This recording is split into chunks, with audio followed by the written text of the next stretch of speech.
तो आज हम लोग एक देखिए ये प्रमेय पढ़ रहे हैं। इस प्रमेय का आप लोग ध्यान दीजिएगा, बहुत ही इंपॉर्टेंट है। देखिए 10, 16, 17 और 18 में आ चुके हैं। तो ये थ्योरम आप पूरा इसको ध्यान से देखिए और चैनल को लाइक और सब्सक्राइब जरूर कीजिएगा। तो देखिए ये थ्योरम क्या कह रहा है। ये थ्योरम आपका कह रहा है कि सिद्ध कीजिए कि किसी वृत्त के परिगत समांतर चतुर्भुज समचतुर्भुज होता है। तो इसमें देखिए पहले हम लोग समांतर चतुर्भुज का गुण को जान लेना होगा। इसलिए हम लोग जो सवाल है उस सवाल को पहले समझ लीजिए कि क्या कह रहा है। वृत्त के परिगत, यानी कि ये वृत्त है और इसके अंदर ये जो आपका समांतर चतुर्भुज है और उसका अंदर जब वृत्त रहेगा तो उसी को हम लोग उसका वृत्त का परिगत कहा जाता है। वृत्त का परिगत का अर्थ होता है कि वृत्त और वृत्त के बाहर जब कोई चतुर्भुज होगा या कोई आकृति होगा तो उसको वृत्त का परिगत कहा जाएगा।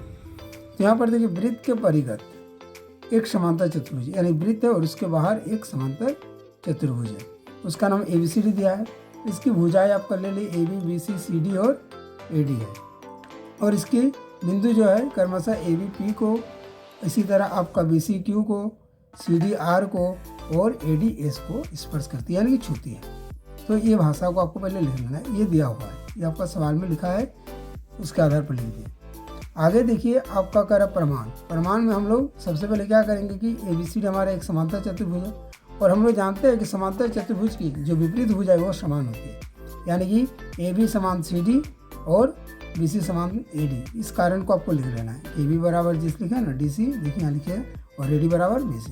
अब देखिए हम लोग प्रमाण करते हैं। तो प्रमाण में हम लोग ये जानते हैं बाह्य बिंदु जो होते हैं, हम लोग पढ़ चुके वृत्त के स्पर्श कोण। बाह्य बिंदु वो वृत्त के जहाँ पर भाव को छूते हैं, जैसे देखिए P इसको छू रहा है, यहाँ पर Q छू रहा है, तो इससे इसकी दूरी जो है समान होगी। तो इसी बात को लिखा है कि बाह्य बिंदु से वृत्त पर खींची गई स्पर्श रेखाएं बराबर होती है।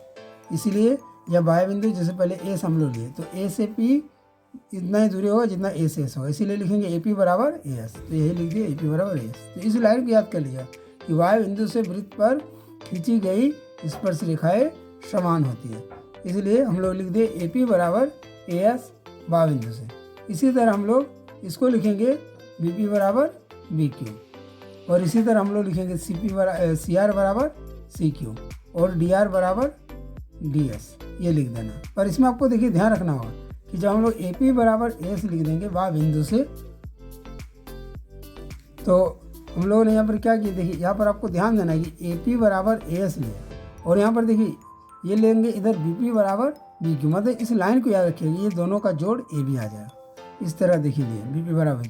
इसी तरह बायां पक्ष में हम लोग जब लिए CR बराबर CQ, हालांकि आप CQ बराबर CR भी लिख सकते हैं, और यहाँ पर लिखेंगे CR बराबर CQ, और इसी तरफ भी लिखेंगे इधर DR बराबर DS। तो इससे आपका क्या सुविधा होगा कि CR और DR को एक तरफ लेंगे तो CR और DR को जोड़ देंगे तो CD हो जाएगा। तो इस प्रकार से हम लोग बाईं और चारों को पहले जोड़ देना है और दाईं ओर के चारों को जोड़ देना है।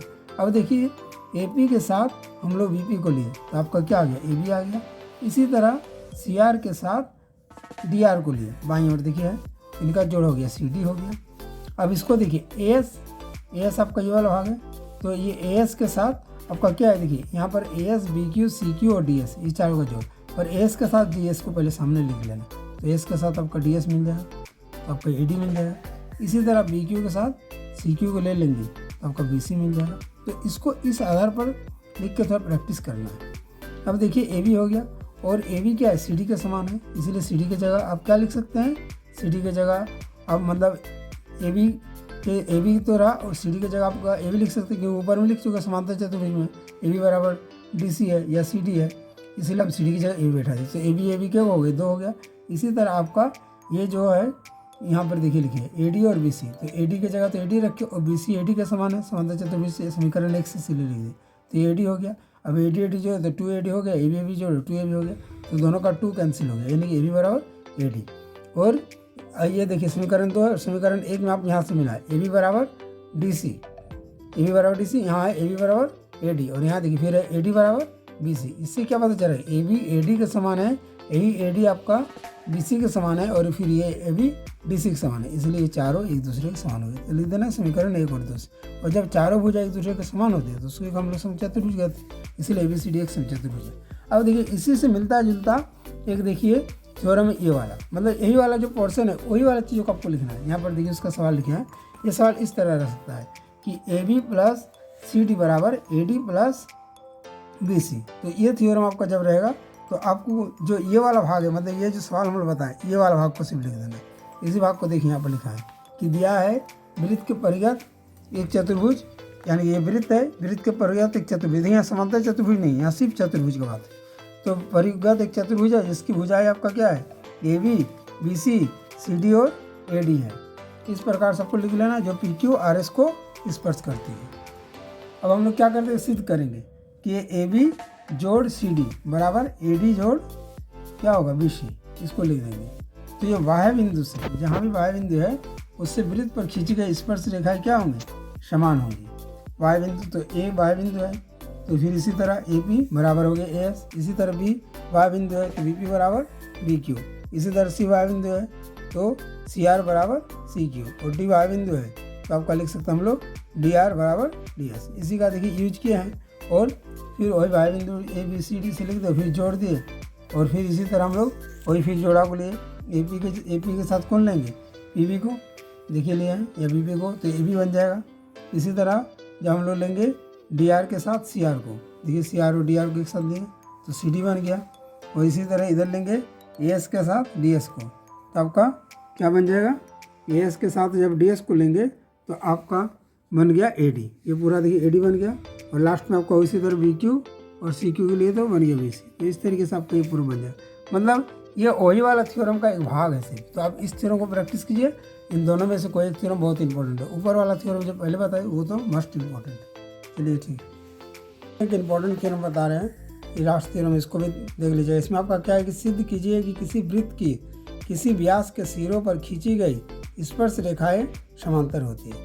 इसका मतलब क्या है कि कोई आपका वृत्त है, अब इसका ये देखिए ये व्यास है PQ, तो ये व्यास के सिर, इसके सिरे कौन है, एक P है और दूसरा Q है, तो इसके सिरों पर खींची गई देखिए स्पर्श रेखा, एक स्पर्श रेखा AB खींचा P पर और दूसरा Q पर CD खींचा, तो ये दोनों जो है समांतर होती है, ये दोनों समांतर होगा वो दिखाना है। तो हम लोग दिया हुआ है, जो दिया उसको लिख देंगे। केंद्र O वाला एक वृत्त लिए जिसमें PQ व्यास है, और PQ व्यास के सिरे P और Q स्पर्श क्या है, ये सब स्पर्श बिंदु है, और स्पर्श रेखा है, P पर AB है और Q पर CD खींचा गया, उसी बात को लिखा गया। अब सिद्ध क्या करना है कि AB समांतर CD है, देखिए AB ये समांतर का चिन्ह है, AB समांतर CD है। प्रमाण हम लोग क्या लिख देंगे पहले कि हम जानते हैं कि किसी बिंदु पर स्पर्श रेखा स्पर्श बिंदु से जाने वाली त्रिज्या पर लंब होती है, यानी कि क्या, जो ये स्पर्श बिंदु है और ये स्पर्श रेखा पर ये जाने वाली जो केंद्र पर गुजरती है तो ये इस पर लंब होती है। इसी का मतलब ये कोण APO या BPO जो है ये कितना डिग्री है, समकोण है। लंब मतलब समकोण यानी 90 डिग्री का है, ये कितना है 90 डिग्री का। तो इस बात को आपको याद रखना होगा कि हम जानते हैं कि वृत्त के किसी बिंदु पर स्पर्श रेखा जो है वो स्पर्श बिंदु से जाने वाली त्रिज्या पर लंब होती है। इस लाइन को आप लोग याद कर लीजिएगा। अब इसमें देखिए इसके आधार पर OQ जो है वो लंब है CD पर, और इसी तरह ये PQ लंब है आपका किस पर है, AB पर। तो इस बात को लिख लीजिए।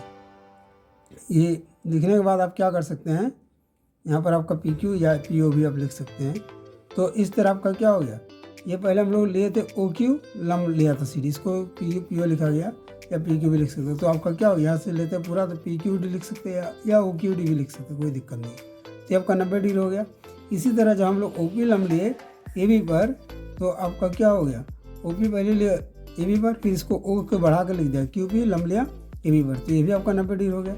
इस तरह ये दोनों 90 डिग्री आ गया। अब देखिए हम लोग का जब दोनों 90 डिग्री आ गया तो हम लोग लिख सकते हैं समीकरण 1 और 2 से, दोनों के दाईं ओर 90 है इसलिए बाईं ओर दोनों क्या हो गया, समान हो गया, यानी कि जो है QPA और आपका PQD ये दोनों क्या है, समान है। इसी को देखिए यहाँ लिखा है PQD बराबर QP है, तो 1 और 2 समान हो गए दाईं ओर 90 डिग्री होने के कारण। अब जब ये दोनों कोण समान होते हैं तो ये दोनों कोण कौन से कोण है, एकांतर कोणों के युग्म। इन दोनों कोणों को क्या कहते हैं, एकांतर युग्म। जब एक त्रिज्यक रेखा 2 सरल रेखा काटती है तो ये दोनों एकांतर कोण के युग्म है। तो ये दोनों एकांतर कोण के युग्म है और दोनों समान है, इसलिए ये दोनों समांतर है। इसलिए हम लोग क्या लिख सकते हैं, AB समांतर CD। इस तरीके से आप इसको भी सिद्ध कर सकते हैं। तो इसको एक देखिएगा इंपॉर्टेंट क्वेश्चन।